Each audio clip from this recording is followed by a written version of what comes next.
बुनजा बलूच तारीख का सरचश्मा पनाह बलूच के साथ।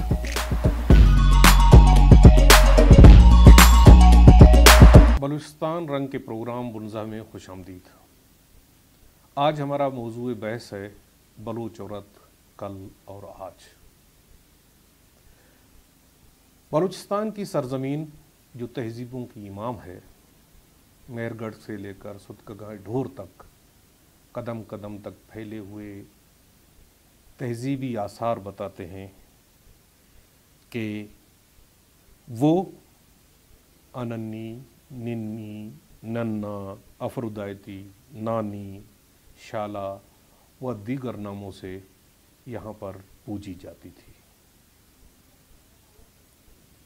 इब्तदाई मदरसरी निज़ाम के सबूत के तौर पर हमें ये भी सामने आता है कि वो ज़री ज़िंदगी का आगाज़ करती है, वो मवेशी सुधाकर पालने के काबिल बनाती है, वो कपड़ा बुनती है, वो ज़ेवरात बनाती है, वो औज़ार बनाती है, वो सनती ज़िंदगी का बुनियाद रखती है। तहज़ीबी आसार के नकूश हमें बताते हैं कि वो फ़नून लतीफ़ा की भी दिलदादा नज़र आती है। वो मोहनजोदड़ो के आसार में संबारा की शक्ल में नज़र आती है। वो रुई और रेशे को धागे में तब्दील करती है, खाल को रंग कर उसे काबिल इस्तेमाल बनाती है।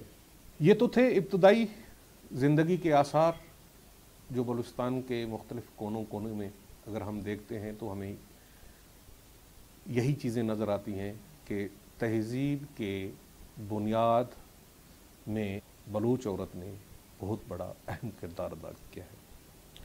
उसके बाद जब हमें गुज़श्ता 500-600 सालों में देखते हैं तो वो 16वीं सदी में महनाज की शक्ल में अपने हुकूक का जंग लड़ती हुई दिखाई देती है, यानी कि 16वीं सदी में हुकूक निस्वां की अलमबरदार दिखाई देती है। वो हानि की शक्ल में रवायती बंधनों को तोड़ती है और अपनी दर्द को शायरी का रूप देकर एक लाजवाल कहानी का मौजब बनती है। 16वीं और 17वीं सदी में बानड़ी, बीबो और बानो की शक्ल में अपने भाइयों और अपने वालिद को मैदान कारज़ार में तकलीफ़ में देखकर मैदान में कूद पड़ती हैं और दाद शुजात वसूल करती हैं।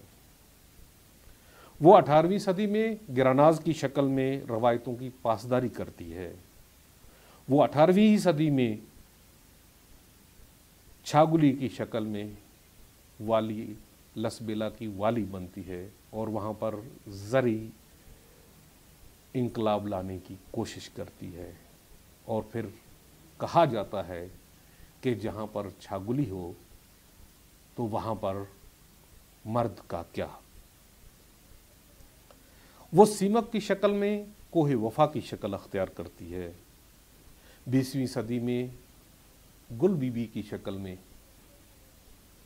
जनरल डायर जैसे फौजी से बातचीत करके अपने शोहर और अपने सरदार को रहाई दिलवाती है, यानी कि एक सफारतकार का शक्ल जो है किरदार अदा करती है। बहुत सारे किरदार हैं जिनको हम अगर फ़र्दन ज़िक्र करेंगे तो बहुत सारे नाम हैं, लेकिन रियासत कलात, रियासत खारान, रियासत मकरान में नूरी नसीर ख़ान की वालिदा मरियम बीबी, महमूद ख़ान की बहन बीबी ज़ैनब और मीर मेहराब ख़ान शहीद की गंजान बीबी गंजान, इसी तरह अलाडिनी, महनाज, रोज़ खातून हमें इन रियासतों में मुआवनीन की शक्ल में नज़र आते हैं। लेकिन आगे बढ़ते हैं, इससे पहले हमें नज़र आता है कि वो सकाफ़त की भी अमीन हैं, वो अदब के लोक असनाफ की बुनियाद भी डालती है।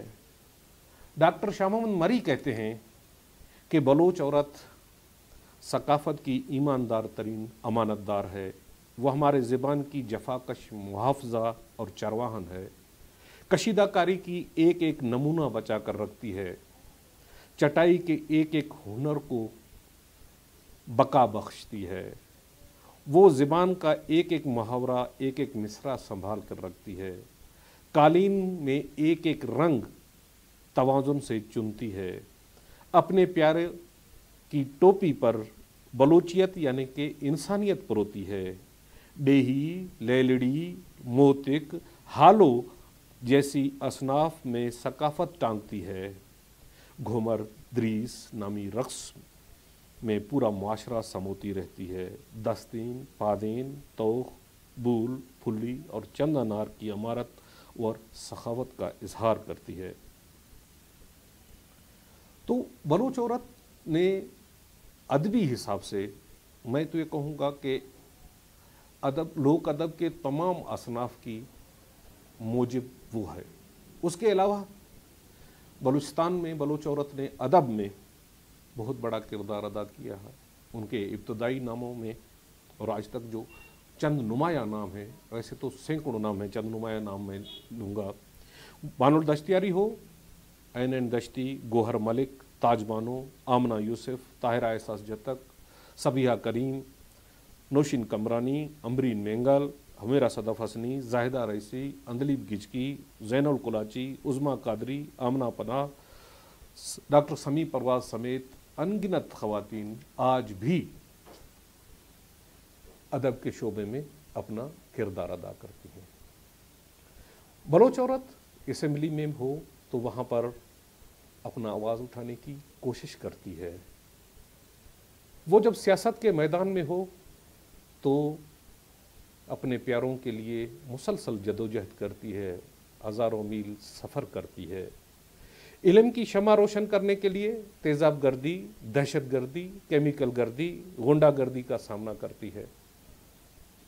وہ استانی، دائی، ہیلتھ وزٹر و دیگر شعبہ جات میں ڈیوٹی کے دوران ہراسمنٹ کا شکار ہو کر بھی پیچھے نہیں ہٹتی۔